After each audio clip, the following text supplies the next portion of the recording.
இளைஞரணி மாவட்ட பொறுப்பில் இருக்கீங்க. திமுகவுல இளைஞர்கள் வந்து சேர்றாங்களா? ஆர்வமா இருக்காங்களா? நெறைய கட்சிகள்ல இளைஞர்கள் கூட்டம் அந்த கட்சி பக்கம் தான் இருக்குது. இந்த பக்கம் தான் போறாங்க. இவரை நாடி தான் போறாங்கன்னு சொல்றாங்க.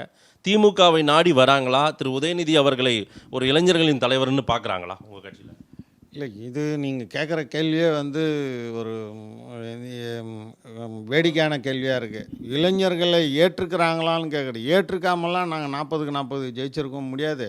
அதேமாதிரி தொடர்ந்து வெற்றி வந்து எங்கள் தலைவரோட ஆட்சி, சிறந்த ஆட்சி இருக்கிறதுனால தான் தொடர்ந்து வெற்றியை காண்றோம். அதனால் அதில் மாற்று கருத்தே கிடையாது.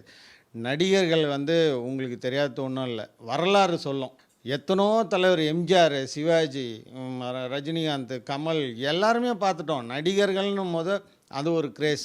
அந்த கிரேஸில் வந்து இப்போ இந்த விஜய் பின்னாடி போகிறாங்க. அதெல்லாம் பொருட்படுத்தவே கூடாது. நாங்கள் அதை பற்றி கேரே பண்ண மாட்டோம்.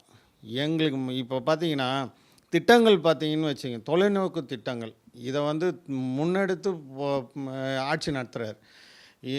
இளைஞர்களுக்கு உண்டான திட்டம் தானே செயல்படுத்துகிறோம். இப்போ கல்வியை மட்டுமே முன்னெடுத்து போகிறோம். நம்ம தமிழ்நாடு இந்தியாவே வந்து ஒன்றிய அரசெல்லாம் வந்து நம்மளை பார்க்குறது பயப்படுறதுக்கு காரணம் என்ன?